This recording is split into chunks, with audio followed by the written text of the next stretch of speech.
Já fala essa analogia do tênis pro pessoal. Bom, como eu joguei tênis, né, muitos anos. Bia é muito fina, né, gente? Eu joguei tênis profissional muitos anos. Jogou profissional? Joguei. Sim, eu já sabia toda a história. Contei pra Malu. Eu joguei há alguns anos profissional, eu jogava desde os 5 anos. Aí, parênteses rápido, né? Aí fui morar fora, jogava torneio fora e etc. Treinava 6 horas por dia, todos os dias, de segunda a sexta. Jogava torneio e etc. Por isso que, quando ele fez a analogia ali com o tênis, eu falei, uau, que rapport legal comigo, né? E aí, meu pai sempre me falava isso, o jogo de tênis ganha quem erra menos. E eu sempre tive isso na cabeça. E ele fala isso no livro.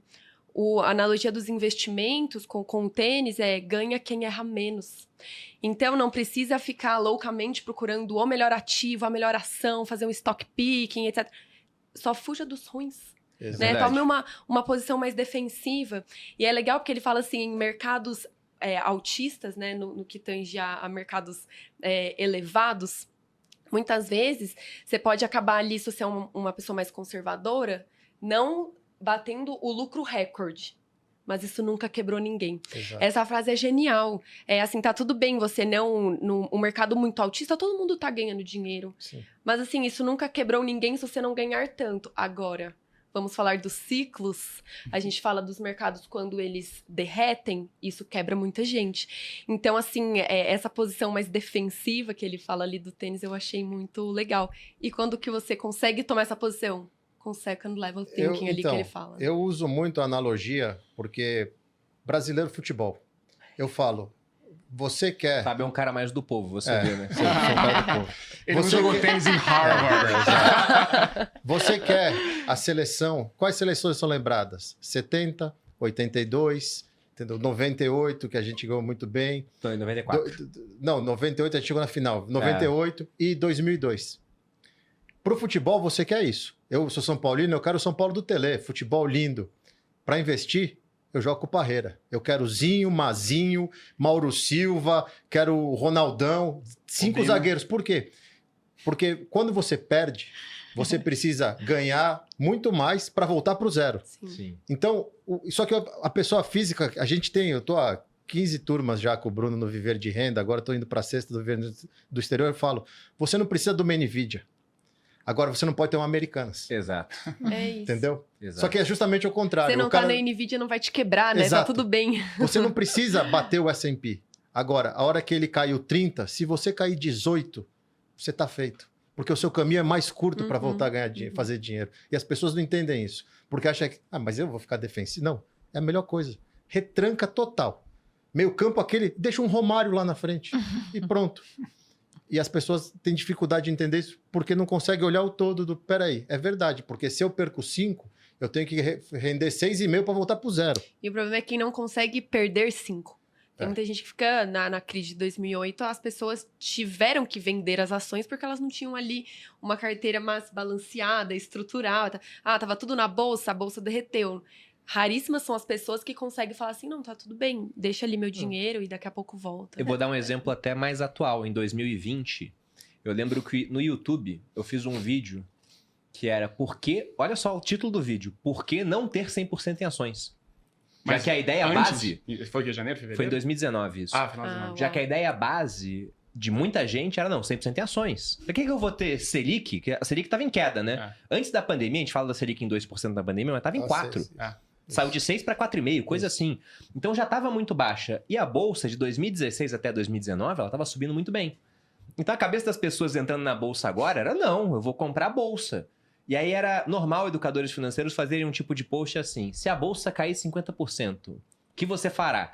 Aí você olhava os comentários, era só o Warren Buffett, né? Não, vou ficar investindo há um ano, ficarei tranquilo recebendo meus dividendos. Pegaria empréstimo para investir mais, né? Não, tinha umas opiniões até que você olhava o comentário e era sensato. Só que aí você entrava no perfil do cara, o cara tinha um restaurante.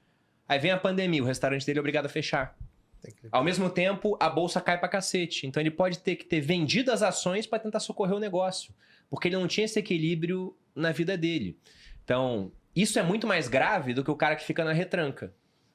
Porque aqui no Brasil a gente tem uma renda fixa que paga muito bem, então as pessoas pensam, deixa eu ficar na renda fixa. Elas não consideram o efeito do câmbio, né? Elas podem estar tendo uma vitória de pirro no final das contas. Agora, se o cara, você pode fazer uma simulação na Portfel depois, se o cara tivesse uma carteira aqui no Brasil com títulos IPCA mais, né, Selic e, cara, bota só 5% em Bitcoin.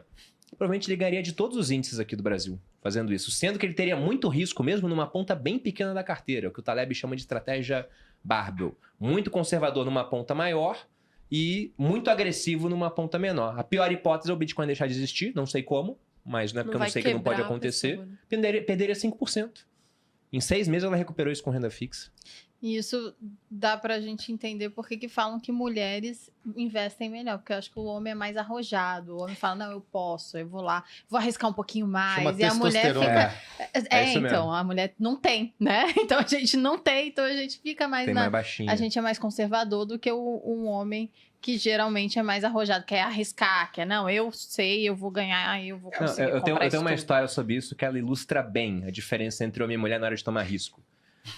Na época da academia militar, eu estava lá bebendo cerveja num terraço, daqui a pouco um cara vira pro outro e fala, né? Tinha uma distância de um prédio pro outro. Eu duvido você saltar pro outro prédio. O cara fala, você aposta? Vamos apostar então, uma cerveja. E o cara apostou. É um bom trade-off, né? E ele saltou e deu certo. Mas olha a estrutura da aposta. Ó, se ganhar uma cerveja, se perder, morre. E não ia pagar cerveja. Entendeu? Pois é. E aí, uma mulher aceitaria essa aposta? Jamais, já tomar Não banho. aceitaria, pô. Não, Agora, você sozinho. o cara de 20 anos Não. aceita? Aceita. Esse é o mesmo cara que vai pegar dinheiro emprestado e fazer day trade. Não, uma cerveja não, mas pensando aqui. Vai ser Você tá mal, convivendo né? com muito homem. Não, é que eu acho que essa Uma questão, bolsa. porque tem uma diferença importante. Eu concordo muito com a Malu, né? Tem alguns estudos que falam sobre gestão de risco feita por mulheres que acaba sendo mais eficiente, de fato. Mas a questão, o problema não é ser agressivo. O problema é tomar decisões ruins. Sim. Porque, por exemplo, ser agressivo é ter uma carteira com renda variável Brasil, países emergentes, né? Renda variável exterior, um pouco em renda fixa, um pouco renda fixa a longo prazo, um pouco, uma carteira estruturada de longo prazo com vários ativos complementares. O que não é uma decisão ruim? É deixar 100% em Brasil. É trocar de uma ação para outra. Isso não é ser agressivo. Isso é tomar uma decisão ineficiente, entendeu? Sim. Então, é só uma decisão ruim mesmo. Ter 100% em Brasil não é, sob nenhum ponto de vista, adequado. Mas as pessoas fazem. Ele é mais agressivo? Não. Ele é uma pessoa Ineficiente. ineficiente. É que... Eufemismo pra...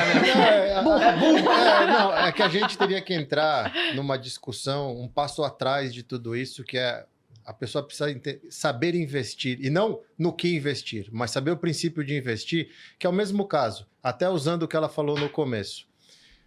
Na hora do pânico, todo mundo vende tudo, até os grandes gestores vendem tudo, aí ele ia falar, pô, mas eu vendi a RU, compra de volta. Por quê? É modo de sobrevivência, o nosso cérebro vai fazer isso. Poucos conseguem ficar lá gelados. Essa história de no som dos canhões, compra, ninguém compra no som do canhão. Você vende tudo, daí a hora que a poeira começou a baixar, você põe tudo de volta para dentro. O gestor profissional demora menos tempo para tomar essa decisão. Agora, o grande problema é, tirando o cara do restaurante, o extremo dele, porque ele tem um restaurante na pandemia, eu preciso de liquidez. Vou ter que liquidar meus ativos. Porém, uma pessoa que tem um planejamento de investimento, o que está investido, ele já sabe que ele não vai mexer. A não ser que eu preciso salvar meu restaurante, eu vou vender meus investimentos. O problema, o que acontece? O cara começa a investir, ele vê lá, ele entende que ele tem que ter um boleto para pagar o futuro, só que daí ele começa a ganhar dinheiro no mercado, pegou o mercado de alta, aí ele começa a investir mais do que ele pode e fica com o caixa curto para se precisar, e fica naquela... Por quê? Porque ele não tem a estrutura emocional de falar, cara, eu estou investindo tanto por mês porque eu sei que lá na frente, se eu tiver uma rentabilidade média de X, eu vou ter tanto, e é dinheiro para ficar, para trabalhar. Eu tenho minha reserva de emergência. Às vezes, cara, eu já vi isso. O cara pega a reserva de emergência e investe, porque o mercado está de alta, vai dobrar de volta. Aí dá um problema. Eu tenho que sacar tudo. Que é o Howard Marks fala, ganância, né? Exato. Todos os problemas se definem em comportamento. E é por isso que hoje finanças comportamentais é o tema mais estudado, que tem mais conteúdo e tudo, porque é avisar o ser humano, bicho, para. Tenta ser racional. Por isso que dizem que a AI vai substituir um monte de coisa, até na parte dos investimentos, porque vai ser o ser racional da história. O cara vai falar, não, mas é aí que está fazendo, então eu vou confiar nela. Porque a gente tem esse problema do emocional. Sim. Perfeito. Do luta ou fuga, né?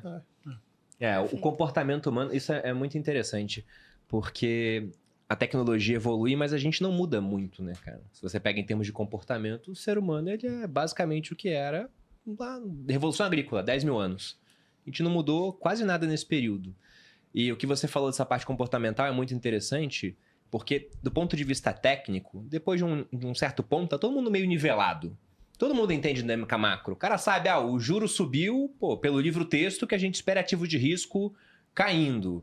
Você olha as janelas assim e fala, cara, o mercado, tá numa situação onde tem um desconto aqui que vale a pena ser aproveitado. Tem muita incerteza, mas daqui a 2 anos tem uma eleição e todo mundo sabe que em eleição pode ser que o mercado comece a subir muito antes da definição de quem vai ganhar. Basta que uma pesquisa venha falando, olha, tem um lado que está muito mais favorito do que o outro. Igual aconteceu com o Trump, por exemplo. Sendo que lá a diferença até nas pesquisas era pequena. Mas o que muita gente achava que o Trump ia ganhar, o que de fato veio a se confirmar. Mas essa parte de comportamento é o que difere. Porque os caras podem ter feito a mesma faculdade, eles podem ter tirado as mesmas certificações do mercado, eles podem ter uma trajetória muito parecida, mas quando a barata voa, né? Um tem um certo comportamento e o outro não tem. Um aguenta o tranco, o outro não aguenta. Um para a composição, ou seja, para de investir, enquanto o outro fala, não, daqui a pouquinho vai passar. É o cara que compra um IPCA mais 6,5 e quando chega a 7 ele vende. Aí o outro fala, não, comprei para esperar uns 3 anos. E depois de 3 anos esse cara ganha dinheiro na marcação do mercado, por exemplo. Então isso acontece bastante.